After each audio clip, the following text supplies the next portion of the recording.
प्रेमी जनों, श्री सत्यनारायण कथा का सुनने का ही महत्व बताया है। तो आप सुनिए, मैंने आपके लिए पूरी कथा बनाई है। उसके बाद आप ब्राह्मण को दान दक्षिणा करावे और इस प्रकार मंदिर बनावे, जिस प्रकार मैंने बनाए हैं उस प्रकार मंदिर बना के ब्राह्मण को दान कर देवे और उसके में ब्राह्मण को दक्षिणा देवे।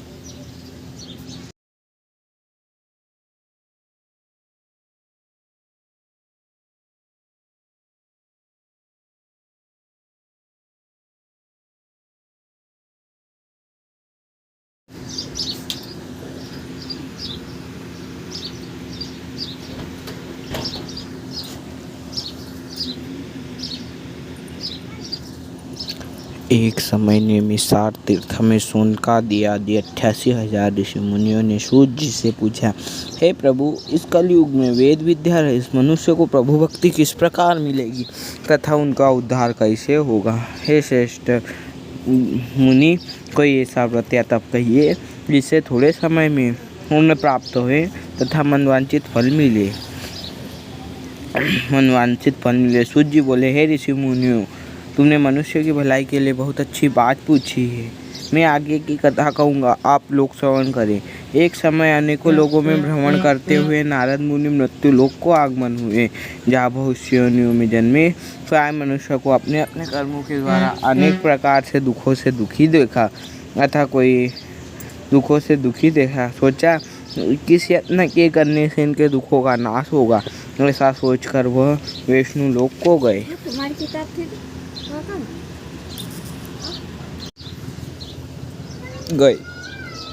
जहाँ 4 भुजाओं वाले नारायण, जिनके हाथ में शंख चक्र तथा गदा तथा वरमाला पहने हुए थे, नारद जी देखकर प्रणाम किया। तब विष्णु भगवान बोले, हे नारद मुनि, तुम्हारा यहाँ किस काम के लिए आगमन हुआ है, निसंकोच कहो। नारद मुनि बोले, हे प्रभु, मृत्यु लोक में अनेक योनियों में जन्मे मनुष्य को अनेक प्रकार से दुखों से दुखी देखा, अतः कोई ऐसा व्रत या तप कहिए जिनका उद्धार हो। विष्णु भगवान बोले, हे नारद मुनि, तुमने मनुष्य की भलाई की बहुत अच्छी बात पूछी है। जिस काम के करने से मनुष्य मोह से छूट जाता है, मैं प्रेम होश होकर तुमसे कहता हूँ, श्री सत्यनारायण का व्रत अच्छी तरह विधान पूर्वक करके मनुष्य यहाँ सुख भोग कर मरने पर मोक्ष को जाता है। भगवान के वचन सुन नारद मुनि बोले, हे भगवान, उस व्रत का क्या फल है, क्या विधान है, किस दिन यह व्रत करना चाहिए, विस्तार से कहो।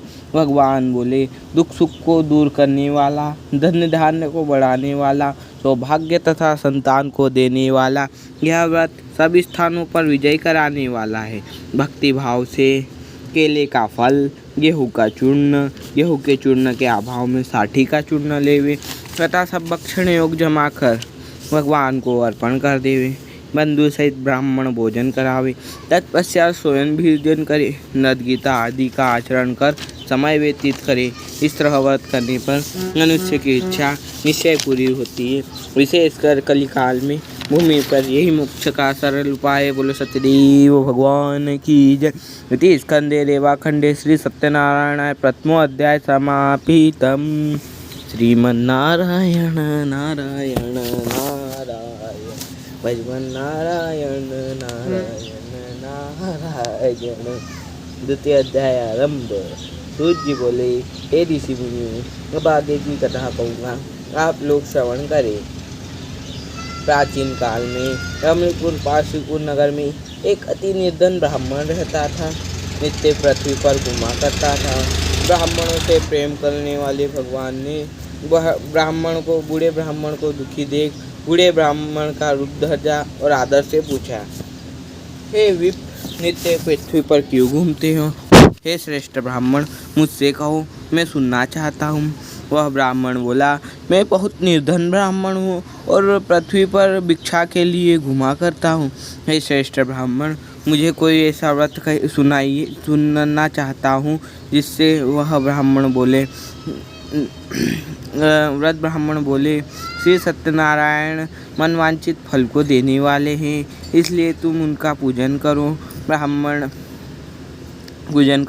व्रत ब्राह्मण श्री सत्यनारायण भगवान मनवांछित फल को देने वाले हैं, हे ब्राह्मण, उनका पूजन करो करो करो।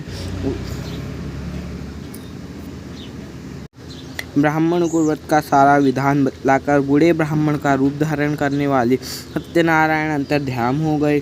जिस व्रत को वह ब्राह्मण ने बतलाया मैं उसे पूरा करूँगा, यह निश्चय कर निद्रा ना लोकते। रात्रि को निद्रा नहीं आई। प्रातः भिक्षा का निश्चय कर भिक्षा के लिए चला गया। उस दिन भिक्षा में प्रचुर मात्रा में द्रव्य प्राप्त हुआ, जिससे उसने बंधु बांधवों के साथ मिलकर श्री सत्यनारायण का व्रत किया, जिसके प्रभाव से वह ब्राह्मण समस्त प्रकार की संपत्ति से युक्त हुआ एवं संसार के समस्त सुख भोग कर अंत में वैकुंठ धाम को गया। हे ऋषि मुनियों, अब क्या कहूँ। ऋषि मुनि बोले, उस ब्राह्मण से सुनकर किस किस से इस व्रत को किया था जिसके मन में श्रद्धा है। सूत जी बोले, हे ऋषि मुनियों, एक समय धन्य और ऐश्वर्य के अनुसार ब्राह्मण व्रत करने को उद्यत हुआ। उसी समय एक लकड़ी बेचने वाला बूढ़ा आदमी आया। प्यास से दुखित लकड़हारा व्रत करते देख हाथ जोड़कर बोला, हे ब्राह्मण मुनि, आपके द्वारा भक्ति एवं श्रद्धा के साथ क्या किया जा रहा है, मेरे सुनने की इच्छा है। वह ब्राह्मण बोला, अरे लकड़हारे, यह श्री सत्यनारायण का व्रत है। लकड़हारा बोला, मुझे भी इसका विधान बतलाइए, मैं भी आपके कथन अनुसार इस व्रत को करूँगा। लकड़हारे ने चरणामृत ले एवं प्रसाद खाने के बाद यह संकल्प किया कि आज ग्राम में लकड़ी बेचने से जो धन मिलेगा उसी से श्री सत्यनारायण भगवान का व्रत करूँगा। ऐसा सोचकर वह अपने सर लकड़ियाँ रख ऐसे सुंदर नगर में गया जहाँ धनवान लोग रहते थे। उन दिन उन लकड़ियों का दाम पहले से चौगुना मिला। तब दाम ले अति प्रसन्न हो अपने मन से पक्के केले की फली, आटे का चूर्ण इत्यादि सामान लेकर अपने घर को गया। लकड़हारे ने बंधु बांधवों के साथ मिलकर श्री सत्यनारायण का व्रत किया, जिसके प्रभाव से वह लकड़हारा धन पुत्र आदि से युक्त हुआ और संसार के समस्त सुख भोग कर अंत में वैकुंठ धाम को गया। बोलो सत्यदेव भगवान की जय। इति स्कंदे रेवाखंडे श्री सत्यनारायण द्वितीय अध्याय समापितम्। श्रीमन्नारायण नारायण नारायण भजमन नारायण नारायण नारायण। तृतीय अध्याय आरंभ। सूत जी बोले, हे ऋषि मुनियों, अब आगे की कथा कहूँगा, आप लोग श्रवण करें। प्राचीन काल में उल्कामुख नाम का एक सत्यवादी राजा था। जितेंद्रिय था, प्रतिदिन देव स्थानों पर जाता तथा गरीबों को धन देकर उनके कष्ट दूर करता था। उसकी पत्नी कमल के समान मुख वाली सती सावधी थी।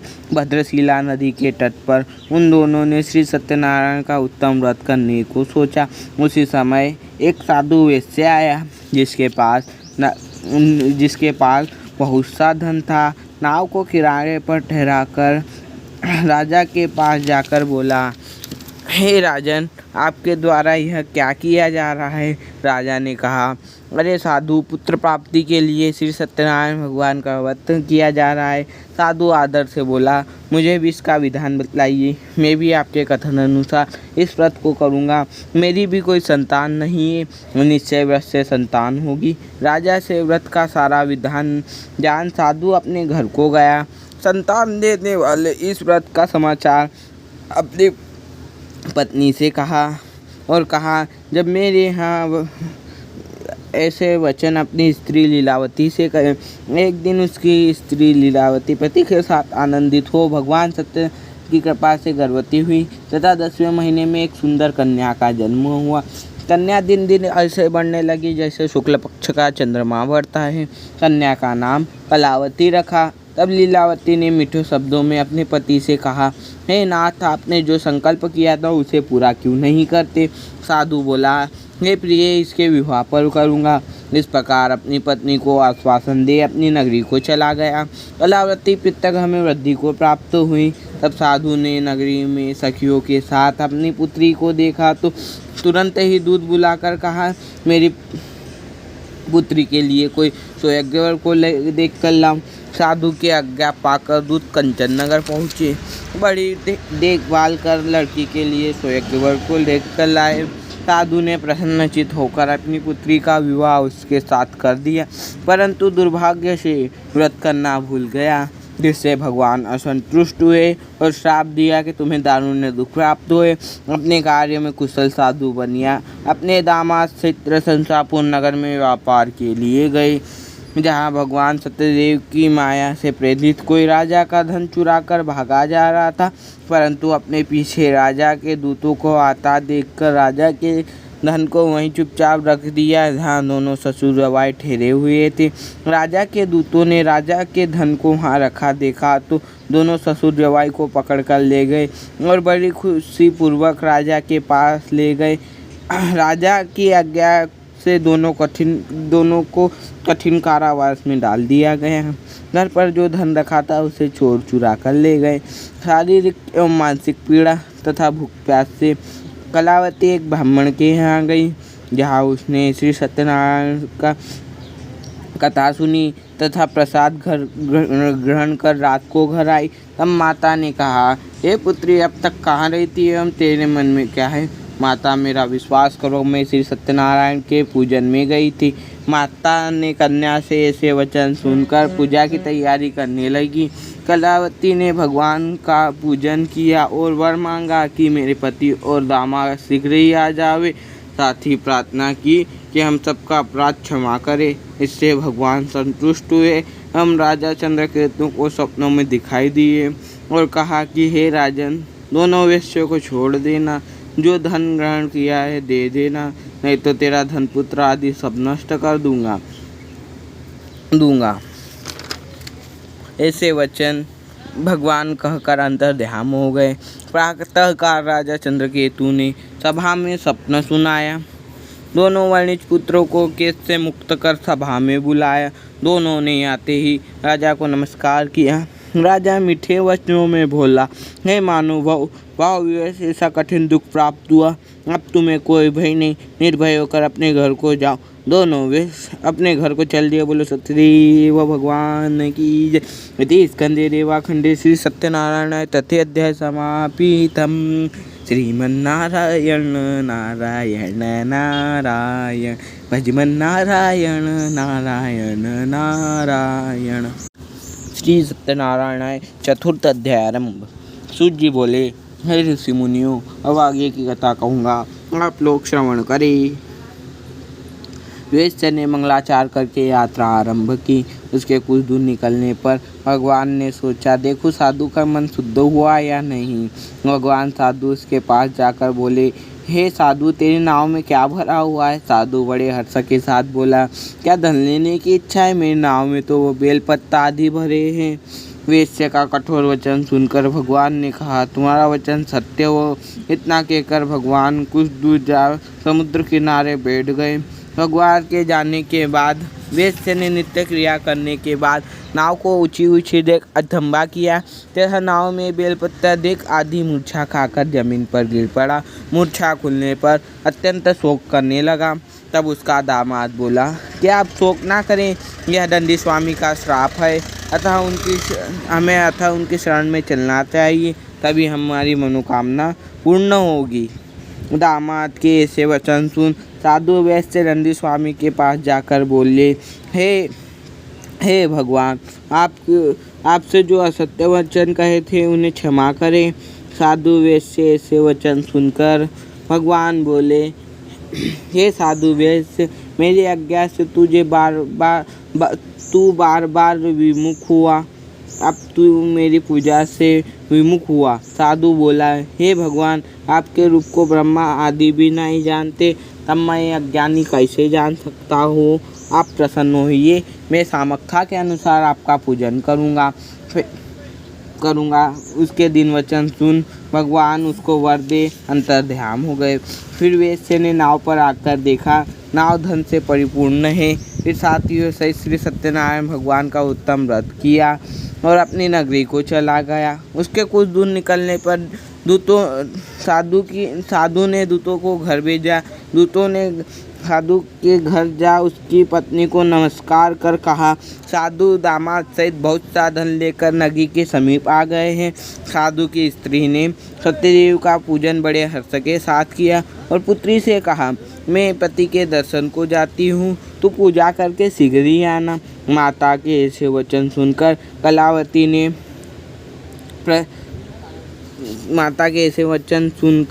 कलावती ने प्रसाद को छोड़कर अपने पति के पास गई। प्रसाद की अवज्ञा के कारण सत्यदेव रुष्ट हुए। उसके पति को नाव सहित पानी में डुबा दिया गया। कलावती अपने पति को ना देख मूर्छा खाकर जमीन पर गिर पड़ी। नाव को डूबित देख, कन्या को मूर्छित देख साधु दुखित हो बोला, हे भगवान, मुझसे या मेरे परिवार से जो भूल हुई उसे क्षमा करे। उसके दिन वचन सुन आकाशवाणी हुई कि हे साधु, तेरी कन्या मेरे प्रसाद को छोड़कर आई है। यदि यह घर जाकर प्रसाद खाकर लौटे तो इसका पति फिर से प्राप्त होगा। ऐसी आकाशवाणी सुनकर कलावती ने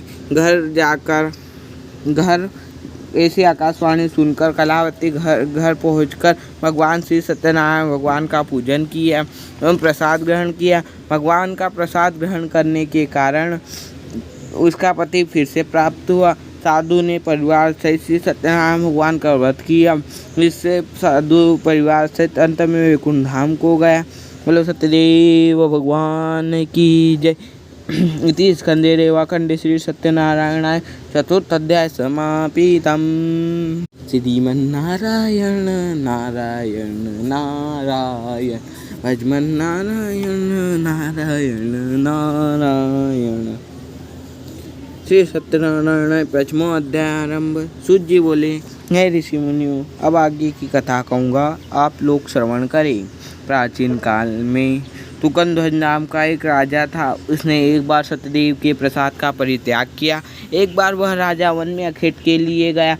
बहुत से जंगली पशुओं का शिकार किया।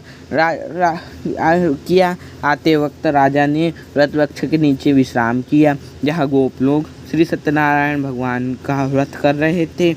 राजा अहंकारवश वहाँ नहा गया, न सत्यदेव को प्रणाम किया। जब गोप लोगों ने भगवान का प्रसाद राजा के समीप रखा तो उसको त्याग कर अपनी सुंदर नगरी को चला गया। राजा द्वारा प्रसाद त्याग देने के कारण अत्यंत दुख प्राप्त हुए। उसके 100 पुत्र मृत्यु को प्राप्त हुए। धन्य नष्ट हो गया। राजा ने सोचा, मेरे धनों पुत्रों को नष्ट करने वाले सत्यदेवी है, मैं वहीं जाऊं जहां उनका पूजन हो रहा था। ऐसा विचार कर वह राजा गोप लोगों के पास गया तथा प्रसाद ग्रहण किया। राजा द्वारा पूजन किए जाने पर एवं प्रसाद ग्रहण करने के कारण राजा के पुत्र तथा धन्य धान्य फिर से प्राप्त हुआ। वह राजा इस लोक का सुख भोगकर अंत में वैकुंठ धाम को गया। सूत जी कहते हैं, श्री सत्यनारायण की कथा परम दुर्लभ श्री सत्यनारायण के व्रत को कथा को प्रेम पूर्वक सुनते हैं, उन्हें सत्यदेव की कृपा होती है।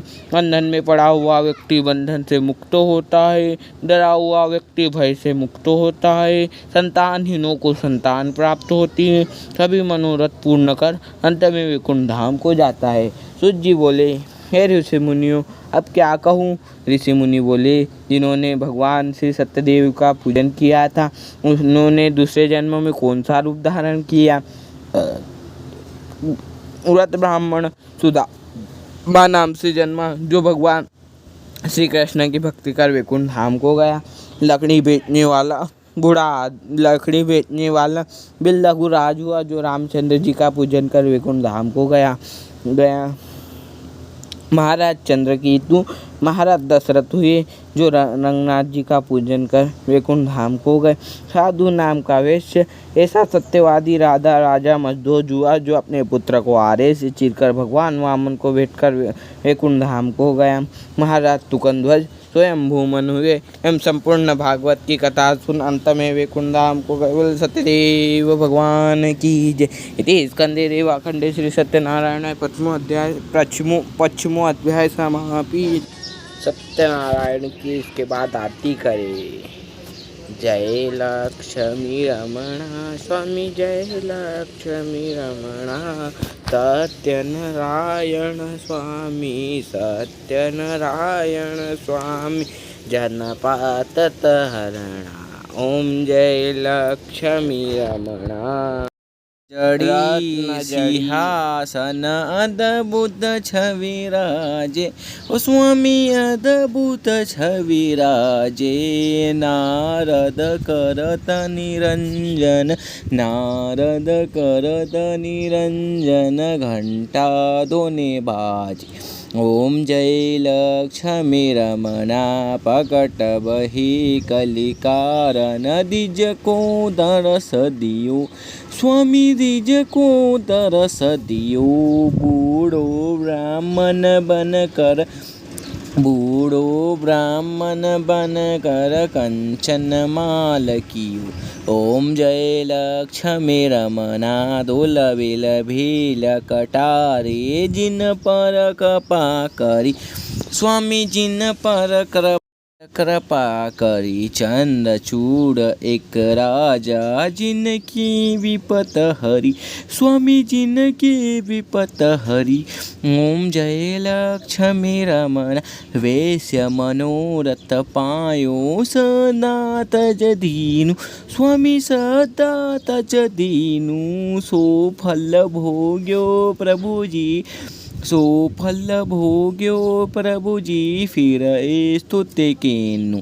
ओम जय लक्ष्मी रमणा, भाव्य भक्ति के कारण, चिन्ह चिन्ह रूप धर्यो, स्वामी चिन्ह चिन्ह रूप धर्यो। सदा धारण कीनी, सदा धारण कीनी, तिनको काज सयो। ओम जय लक्ष्मी रमणा, ग्वाल बाल संग राजा, वन में भक्ति करे, स्वामी वन में भक्ति करे। मन वांछित फल दीनु, मन वांछित फल दीनु, दीन दयाल हरि। ओम जय लक्ष्मी रमणा, चढ़त प्रसाद सवायो, कदली फल मेवा, स्वामी कदली फल मेवा। धूप दीप तुलसी से, धूप दीप तुलसी से, राजे सत दीवा। ओम जय लक्ष्मी रमणा, श्री सत्यनारायण स्वामी की आरती, जो कोई नर गावे, स्वामी जो कोई जन गावे। कहत शिवानंद स्वामी, जपत हरु हर स्वामी, सुख संपत्ति पावे। ओम जय लक्ष्मी रमणा, जय लक्ष्मी रमणा, जय लक्ष्मी रमणा। सत्यनारायण स्वामी, सत्यनारायण स्वामी, जनपादत हरना। ओम जय लक्ष्मी रमणा, बोलो सतदेव भगवान की जय।